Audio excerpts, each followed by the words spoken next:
Assalamualaikum warahmatullahi wabarakatuh. Perkenalkan, nama saya Ardianita KU dari Prodi Akuntansi. Saya akan mempresentasikan tentang materi IPO atau Initial Public Offering.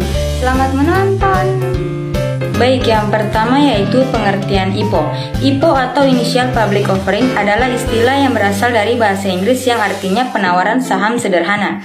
IPO mengarah pada proses awal yang terjadi pada penjualan saham sebuah perusahaan yang hendak go public ke masyarakat. Penawaran saham sederhana atau go public merupakan kegiatan penawaran saham yang dilakukan oleh emiten untuk menjual kepada masyarakat berdasarkan peraturan undang-undang pasar modal dan peraturan pelaksanaannya. Dasar hukum IPO diatur dalam Undang-Undang Nomor 8 Tahun 1995 Pasal 1 Ayat 15 yang menjelaskan bahwa penawaran umum adalah kegiatan penawaran efek yang dilakukan oleh emiten untuk menjual efek kepada masyarakat yang kemudian tata cara diatur dalam undang-undang ini dan pelaksanaannya. Tujuan perusahaan melakukan IPO adalah untuk menunjang dua aspek kemajuan, yaitu aspek secara finansial dan aspek secara non-finansial. Secara finansial, IPO dilakukan untuk merestrukturasi permodalan perusahaan, memperbaiki struktur keuangan perusahaan atau debt equity ratio, mengurangi cost fund, dan sebagai pendanaan dalam kurun waktu yang panjang.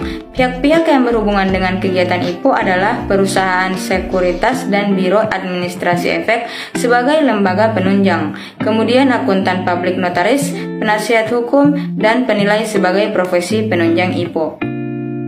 Selanjutnya ada syarat-syarat dalam IPO. Yang pertama, perusahaan perseroan terbatas yang sudah beroperasi setidaknya 1 tahun atau 12 bulan. Yang kedua, memiliki aktivitas aktiva bersih setidaknya 5 miliar rupiah dari buku laporan keuangan audit tahun terakhir. Yang ketiga, telah melakukan penjualan setidaknya sekitar 35% atau 50 juta rupiah dari saham yang telah diterbitkan dan jumlah pemegang saham setidaknya berjumlah 500 pihak. Yang keempat yaitu perusahaan publik yang sahamnya diperjualbelikan di BI. Baik, selanjutnya kita akan membahas tahapan-tahapan IPO. Pada dasarnya dalam proses pelaksanaan tahapan IPO dilakukan dengan dua tahapan, yaitu tahapan pre-marketing dan tahapan pre-penawaran. Kemudian barulah tahapan pelaksanaan IPO itu sendiri. Kemudian gambaran besar perusahaan yang akan melakukan IPO harus bisa mencari pihak underwriter untuk dapat menjalin kerjasama.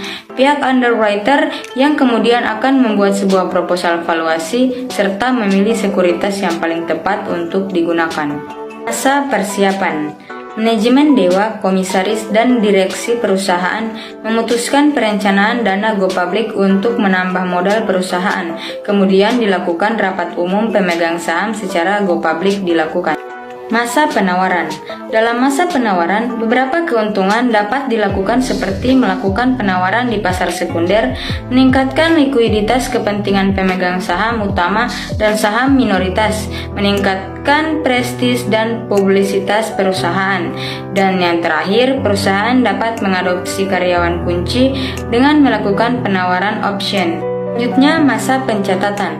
Pada masa pencatatan, perusahaan yang melakukan IPO dapat mengajukan permohonan pencatatan ke Bursa Efek sesuai dengan ketentuan yang sedang berlaku di Bursa Efek. Bursa akan melakukan evaluasi berdasarkan pencatatan yang sudah dibuat, kemudian dikeluarkan surat persetujuan pencatatan ketika dianggap memenuhi persyaratan yang ada. Kewajiban yang dilakukan setelah IPO. Yang pertama yaitu membayar biaya go public. Yang kedua, menerbitkan laporan bursa tahunan. Yang ketiga, melakukan rapat umum pemegang saham. Yang keempat, membentuk corporate secretary sebagai sekretariat perusahaan dalam meningkatkan kepercayaan emiten pada masyarakat. Selanjutnya, kunci sukses IPO. Yang pertama, informasi yang menarik tentang perusahaan. Yang kedua, strategi pemasaran yang efektif. Yang ketiga, struktur penawaran umum saham. Dan yang terakhir, pemilihan waktu yang tepat untuk go public.